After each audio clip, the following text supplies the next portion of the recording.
ada orang yang nak membandingkan cara hidup yang Allah tentukan ini dengan cara hidup dia sendiri. Jadi siapa dia golongan tu?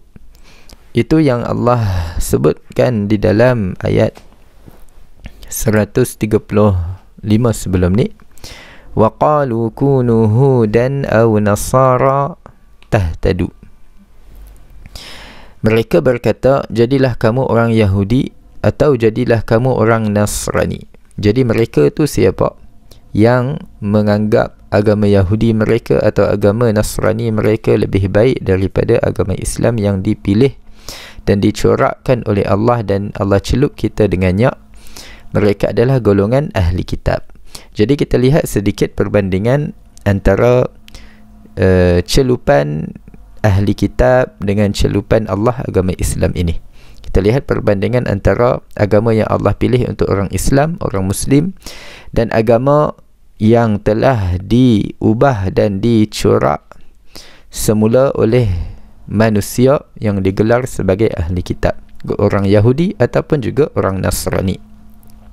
Jadi kita lihat golongan ahli kitab dahulu, yang mana dalam ritual agama mereka juga, terutamanya orang Kristian, kalau lebih mudah kita nak tengok, dalam ritual agama mereka juga ada sesuatu yang disebut sebagai sibarah, celupan.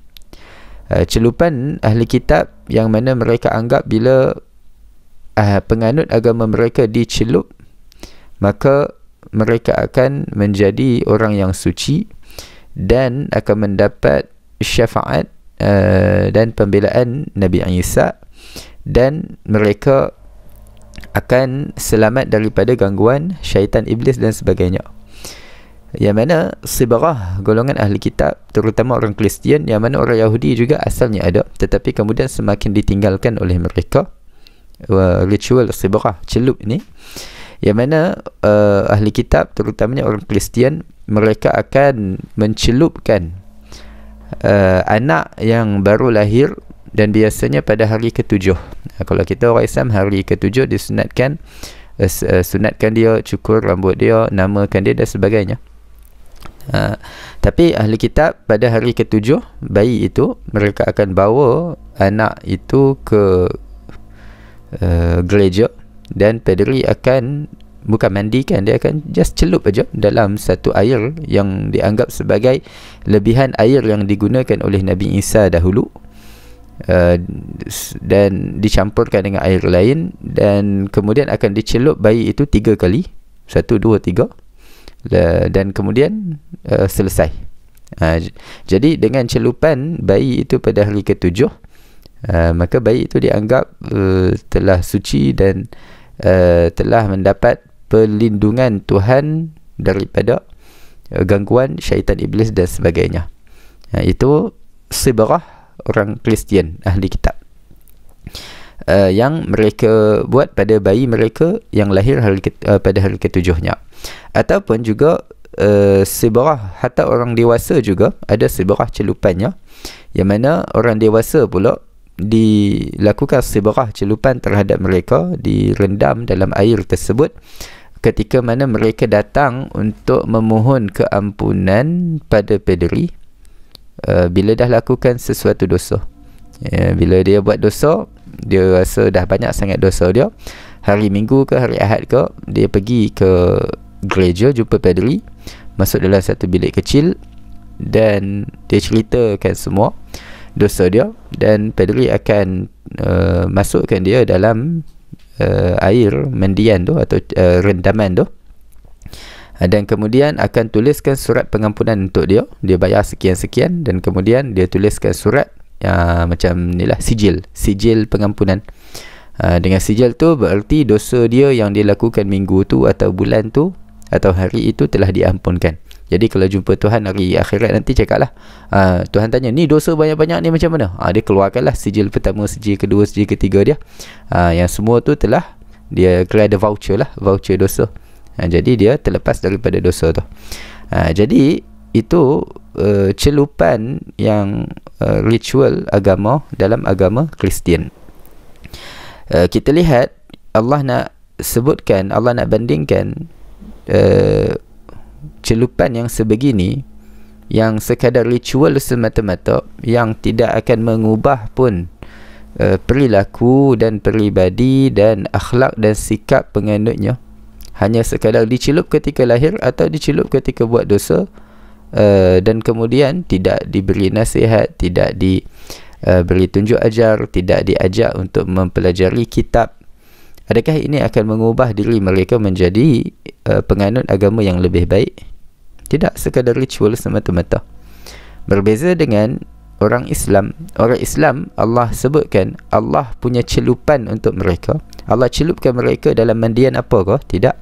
Tapi orang Islam, Allah celupkan mereka dengan dua celupan juga, iaitu dengan celupan keimanan, iaitu dengan cara beriman, dan juga celupkan mereka dengan beramal. Ini sibarah orang Islam. Allah celupkan mereka dengan dua, iaitu celupan dalaman, iman yang di dalam hati, dan celupan amal, iaitu sekiranya benar hati dia beriman, maka dia mesti buktikan keimanan dia dengan amalan luaran, dengan mempelajari Al-Quran, dengan mendirikan salat, dengan berpuasa, dengan bersedekah, infak, zakat, membantu buat kebajikan dan sebagainya. Dan dua unsur celupan dalam agama Islam ni, iman dan amal, yang menyeimbangkan antara hati dalaman dan fizikal luaran anggota badan. Allah sebut yang pertama beriman dalam ayat surah Al-Baqarah ayat 136 sebelum ni, yang mana Allah berfirman awal ayat 136, ayat 136, qulu amanna billah, katakanlah kami telah beriman dengan Allah. Jadi ayat 136 panjang-panjang tu, kami beriman dengan Allah dan beriman dengan apa yang telah diturunkan kepada Nabi Ibrahim, Nabi Ismail, Nabi Ishaq dan keturunannya semua. Semua itu unsur pertama dalam celupan Allah untuk kita, iaitu dengan menanamkan keimanan di dalam hati. Itu membersihkan hati dengan beriman. Kesan daripada pembersihan hati akan menyebabkan tubuhnya menjadi lebih baik dan bersemangat dan bermotivasi untuk beramal soleh, melakukan kebajikan. Dan beramal ni pula unsur yang sangat penting yang Allah sebutkan di mana? Allah sebutkan di sambungan ataupun di akhir ayat 138 kita ni. Akhir ayat 138 ni, yang mana bila Allah berfirman sibghatallah wa man ahsanu minallahi sibghah. Agama Islam ini adalah celupan Allah untuk kita. Dan Allah tanya, dan siapakah yang lebih baik daripada Allah celupannya? Kenapa celupan Allah, iaitu agama Islam ini, lebih baik daripada celupan ahli kitab yang memadai dengan luaran sahaja, basahkan badan 3 kali, celup dalam air suci yang mereka dakwa tu? Kenapa celupan Allah, iaitu Islam ini, lebih baik daripada celupan mereka? Kerana celupan Allah ini memberi kesan kepada diri manusia, iaitu manusia itu bila telah dicelup dengan agama Islam, apa dia jadi? Apa jadi dengan diri dia? Dia akan jadi wa nahnu lahu abidun. Dia akan jadi orang yang mengabdikan diri hanya kepada Allah Subhanahu wa ta'ala. Jadi itu beza. Allah nak bagi tahu celupan ahli kitab ni, dia celuplah banyak kali pun tak beri kesan langsung kepada diri dia. Kalau ada kesan pun kesan buruknya, kita akan lihat nanti. Adapun orang Islam, bila dia seimbangkan antara celupan dengan membersihkan hati dengan keimanan dan dibuktikan dengan amalan luaran beramal, maka kesannya adalah dia akan menjadi orang yang mengabdikan diri kepada Allah, iaitu dia akan lakukan kebajikan, dia akan dia akan penuhi hak Allah dan dia akan penuhi hak manusia yang hidup dengannya. Kita lihat bila Allah sebutkan di sini kesan daripada orang yang dicelupkan dirinya dengan keimanan dan amalan soleh. Allah tak sebut pula kesan daripada celupan ahli kitab dengan air suci mereka tu. Adakah bererti mereka bila dicelupkan dengan air suci itu tidak ada kesan langsung pada diri mereka? Bila Allah tak sebut, maknanya nak bagi tahu sama ada tidak ada kesan langsung, ritual agama mereka ni tak ada kesan langsung, ataupun ada kesan tetapi kesan yang buruk. Jadi kita lihat apa kesan bagi setiap satu celupan Allah untuk orang Islam dengan celupan yang yang dilakukan ritual oleh ahli kitab ni. Kita lihat orang Islam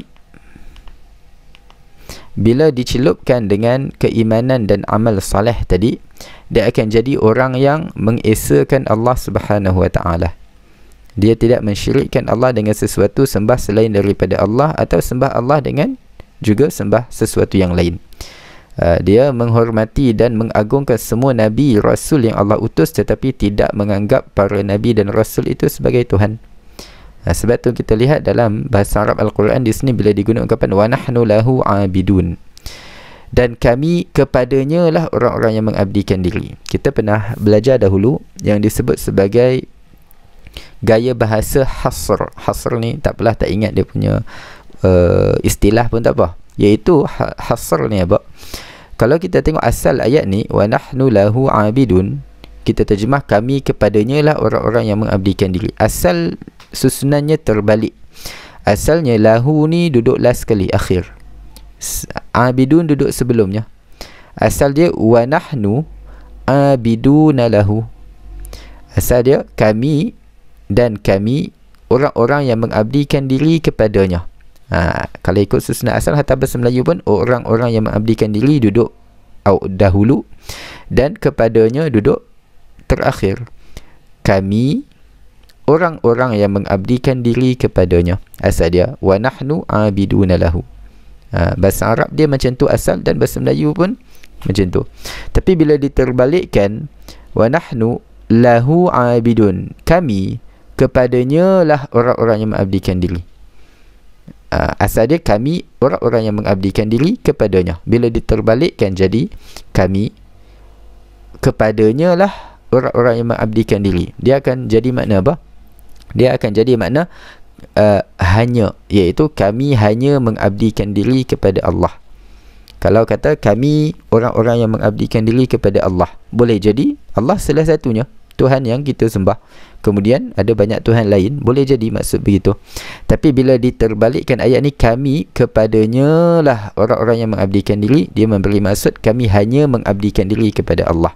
Jadi itu kesan bila orang itu dicelup dengan keimanan dan amalan, seimbang antara kerohanian dan juga fizikal. Adapun ahli kitab yang mereka hanya dicelup dengan ritual semata-mata dan kemudian tidak disusuli dengan pendidikan tentang agama dan tidak membaca kitab Al-Quran, hatta kitab mereka sendiri pun tidak dibaca, hanya tahu nama Jesus sahaja. Nampak benda kereta meletup, Jesus. Itu je yang mereka tahu. Tapi apa tuntutan agama mereka, mereka tidak tahu. Hatta mereka minum arak atau main judi atau makan babi khinzir yang mereka sendiri tak tahu di dalam agama mereka mengharamkannya, tidak tahu. Kalau orang Islam yang kalau pun dia minum arak, dia makan khinzir, orang Islam Melayu biasa tak makan kot, tapi kalau dia minum arak pun paling kurang dia tahu juga yang arak tu terlarang. Tapi orang Kristian yang mereka buat semua tu, mereka sendiri tak tahu perkara itu diharamkan dalam agama mereka. Jadi bila mana mereka hanya memadai dengan ritual semata-mata, direndam sewaktu lahir atau mandikan sewaktu nak bertaubat dari dosa, kemudian sangka dosanya telah dihapuskan, jadi pergi lakukan dosa yang sama lagi, dan kemudian datang semula ke gereja untuk dapatkan sijil pengampunan seperti biasa, menyebabkan kesannya kepada orang Islam yang kita kata tadi, mereka menjadi orang yang mengesakan Allah Ta'ala, manakala ahli kitab pula menjadi golongan yang orang-orang yang penganutnya menjadi orang yang menyekutukan Allah Subhanahu wa Ta'ala.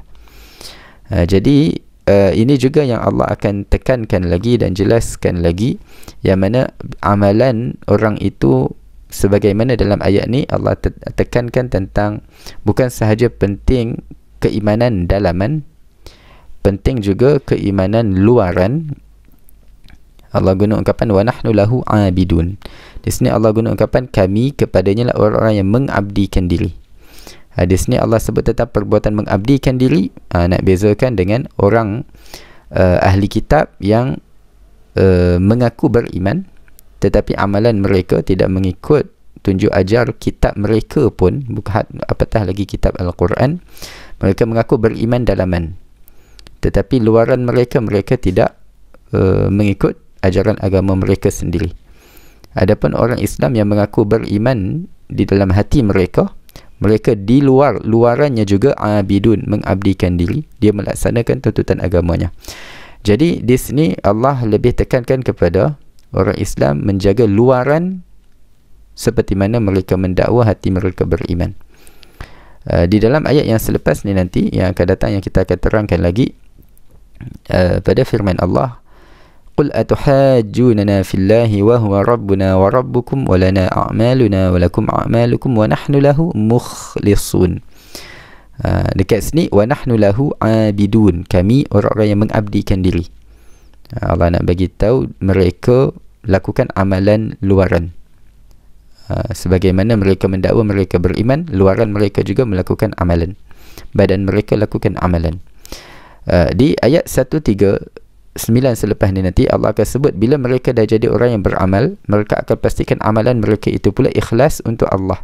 Bukan lakukan amalan untuk Nabi, untuk Nabi Isa, untuk Nabi Muhammad, untuk Nabi mana-mana lain, tidak. Mereka punya amalan itu pula khusus untuk Allah Subhanahu wa taala. Sebab tu ayat 139 Allah akan kata akhirnya wa nahnu lahu mukhlisun, kami kepadanya lah orang-orang yang ikhlas. Maksudnya bila kata amalan itu ikhlas, dilakukan untuk keredaan Allah, bukan untuk orang lain. Berbeza dengan ahli kitab yang mereka lakukan, mungkin ada lakukan amalan tetapi mereka sekutukan Allah.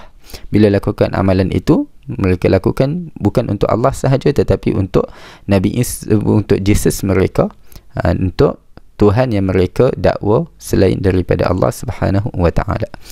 Jadi itu yang kita akan perincikan lagi di bahagian ayat 139 nanti, dan kita akan lihat dengan lebih jelas perbandingannya antara ayat 138 dengan 139, antara konsep penjagaan luaran diri manusia pada wa nahnu lahu abidun ayat ni, dan penjagaan dalaman hati keimanan dan kerohanian manusia di ayat 139 nanti pada firman Allah wa nahnu lahu mukhlisun.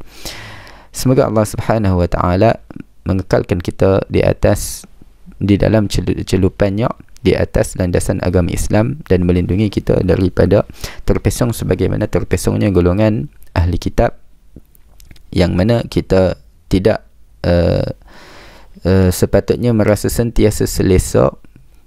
Kalau kita sudah Islam, maka kita tidak akan terpesong, bahkan kita mesti lebih berhati-hati, kerana golongan ahli kitab bagaimana mereka boleh terpesong apabila mereka memadai dengan apa yang diucapkan oleh paderi dan pendeta mereka sahaja, sedangkan penganutnya tidak mempelajari kitab Injil mereka sendiri, maka mereka terpesong. Dan kita orang Islam tidak boleh mengikuti sikap mereka dengan berpada-pada dan bergantung hanya kepada alim ulama sahaja, bergantung pada ceramah dan kuliah sahaja, sedangkan kita sendiri tidak mempelajari, sedangkan penganutnya sendiri tidak mempelajari kitab Al-Quran. Tidak, Al-Quran itu bukan untuk alim ulama sahaja, tetapi Al-Quran itu untuk setiap individu dan penganut agama Islam itu. Dengan demikian, barulah Allah akan melindungi kita daripada terpesong sebagaimana terpesongnya ahli kitab.